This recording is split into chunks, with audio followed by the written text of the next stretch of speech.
Hello friends, welcome to pretty corner. और आज हम लोग करेंगे दशा माता की कथा।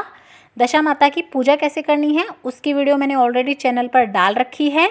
पूजा सामग्री की भी चैनल पे वीडियो आ चुकी है और पूजा की भी आ चुकी है, आप जाके चेक कर सकते हैं।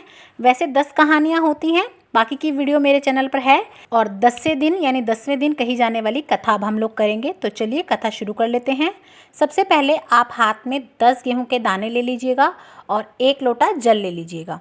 और 10 गेहूं के दाने लेकर ही इस कथा को सुना जाता है। तो चलिए कथा को शुरू कर लेते हैं। एक साहूकार था, उसके परिवार में 5 पुत्र, उनकी बहुएं तथा एक पुत्री थी। पुत्री का विवाह हो चुका था, परंतु उसका गोना नहीं हुआ था। इस कारण वह भी अपने माता पिता के घर में ही रहती थी। एक दिन साहूकार की पत्नी दशा माता का डोरा ले रही थी। उसकी बहुओं ने भी डोरे लिए। बहुओं ने अपनी सास से पूछा कि क्या नंद के लिए भी डोरा लेना है। सास ने कहा हाँ।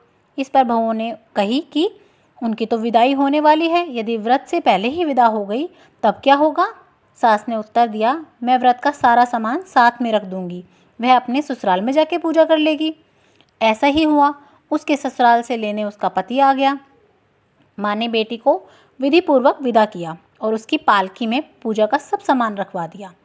लड़की जब अपने ससुराल पहुंची तो उसे घर के आंगन में गलीचा बिछाकर बैठाया गया। आस पड़ोस की महिलाएं आई नई बहू को देखने के लिए। सब उसकी सुंदरता और गहनों की, कपड़ों की तारीफ करने लगी। किसी की निगाह उसके गले में बंधे हुए डोरे पर पड़ गई। वह बोली, बहू की माँ बड़ी टोटके वाली है। सबकी निगाह उसकी यह बात सुनकर उसके गले में पड़े डोरे पर पड़ी। सभी स्त्रियां डोरे के बारे में अपनी अपनी राय प्रकट करने लगी। शाम को सास, ननंद, देवरानी, जिठानी, घर की सभी स्त्रियां उसी डोरे की चर्चा करने लगी। सब डोरे की निंदा कर रही थी। सुबह से शाम तक डोरे के बारे में सुनते सुनते बहू का दिमाग बहुत खराब हो गया। उसने डोरे को गले से उतारकर जलती हुई आग में डाल दिया। डोरे के जलते ही सारे घर में आग लग गई।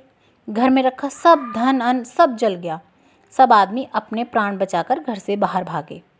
अब घर में केवल नई बहू और उसका पति रह गया, बाकी सब भाग गए थे। घर का सारा सामान जल गया था। घर में अब ना खाने को अन्न था और ना ही पहनने के लिए वस्त्र बचे थे। इसीलिए दोनों पति पत्नी गांव छोड़कर रोजगार खोजने चल दिए। चलते चलते वे उसी गांव में पहुंच गए जहां की वह लड़की थी। लड़की ने अपने पति से कहा कि तुम यहाँ पे भाड़ झोंको और मैं कोई काम ढूंढ लेती हूँ। पत्नी का कहना मानकर वह भाड़ झोंकने लगा और वह स्वयं एक कुएं पर जाकर बैठ गई। उस कुएं पर सारे गांव की स्त्रियां पानी भरने आया करती थी। उस लड़की की भाभियां उस कुएं पर पानी भरने आई, परंतु उन्होंने अपनी ननंद को नहीं पहचाना। वे उनसे बोली, तुम तो किसी भले घर की लड़की मालूम होती हो, कुछ काम करना चाहती हो तो बोलो। लड़की बोली, काम तो करूँगी, परंतु कोई नीच काम नहीं करूँगी। बड़ी भाभी बोली, हमारी ननंद ससुराल चली गई है, तुम हमारे बच्चों की देखभाल करती रहना और हमारे घर में सीधा लेकर अपना भोजन बना लिया करना। लड़की इस काम के लिए राजी हो गई। लड़की की भाभियाँ अपने घर आई और सास से बोली, कुएं पर एक अनाथ लड़की बैठी थी, वह हमारे घर रहने और बच्चों को देखभाल करने के लिए राजी हो गई, तो हम इसे यहाँ ले आए हैं। आप कहो तो हम इसे रख लें। सास ने कहा, खुशी से रख लो, परंतु आप में कलह मत करना। सब बहुएं राजी हो गई। वे वापस कुएं पे गई और उसे घर ले आई। वह अपने भतीजे और भतीजियों की देखरेख करने लगी और अपना जीवन निर्वाह करने लगी। एक दिन दशा माता का डोरा लेने का अवसर आया। सास के कहने पर सब बहुओं ने डोरा लिया। बहुओं ने सास से पूछा कि क्या इस लड़की के लिए भी डोरा लेना है। सास ने कहा हाँ। बहुओं ने कहा, इसी प्रकार आपने ननंद जी के लिए भी डोरा लिया था, परंतु पूजा से पहले ही उनकी विदाई हो गई। अब इस लड़की को डोरा दिलवा चाहती हैं, यदि यह पूजा से पहले चली गई तो क्या होगा। सास बोली, तुम्हारी ननद ने अपने घर जाकर पूजा की होगी, यह लड़की पूजा होने तक इसी घर में रहेगी तो अपने आप पूजा में शामिल हो जाएगी, और यदि कहीं चली भी जाए तो वहाँ पर भी पूजा कर लेगी। सब सर्वसम्मति से लड़की ने भी दशा माता का डोरा ले लिया। 9 दिन तक दशा माता की कहानी कही, व्रत किया, पूजन किया। 10वें दिन लड़की की माता व बहुओं ने सर से स्नान किया और घर में चौका लगाकर तथा पूजन की सारी तैयारी कर ली। लड़की बहुओं से बोली, यदि आपका कोई पुराना कपड़ा मिल जाए तो मैं भी स्नान कर लूँ। बहुओं ने अपनी सास से पूछकर अपनी ननद की साड़ी उसको दे दी। अपनी पुरानी साड़ी लेकर वह स्नान करने गई। उसने सर से स्नान किया और साड़ी पहनकर आ गई। घर पर पूजा आरंभ हो गई। वह जैसे ही पूजा के पास आकर बैठी तो बहुओं ने कहा, यह तो हमारी नंद जैसी लग रही है। इस पर सास ने नाराज होकर कहा, तुम्हारे मन में जो आता है वही बोलती रहती हो।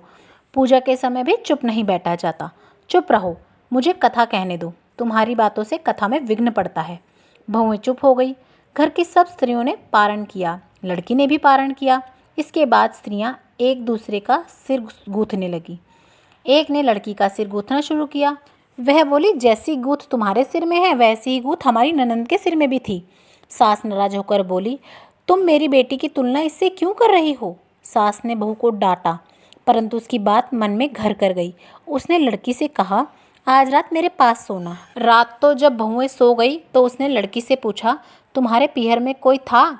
उसने जवाब दिया, मेरे 5 भाई और भाभियां हैं, तुम जैसी माता पिता हैं। फिर उसने पूछा, क्या हुआ। लड़की बोली, पीहर में मैंने दशा माता का डोरा लिया था। उनके पूजन से पहले ही ससुराल में विदा हो गई।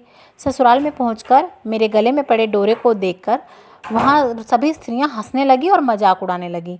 उस डोरे को मैंने आग में डाल दिया। उस डोरे के साथ सारा घर जल गया, भाग्य सब भस्म हो गया।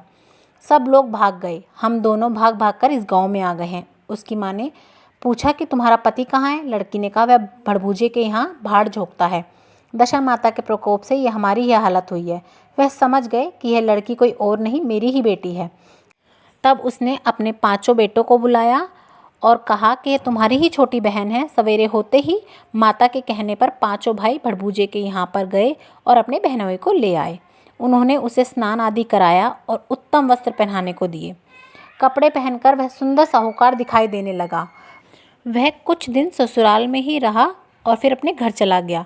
घर पहुंचकर उसने देखा कि सब लोग पहले की ही तरह सुखपूर्वक रह रहे हैं। इसके बाद वह अपने ससुराल आया और अपनी पत्नी को भी विदा करके ले गया।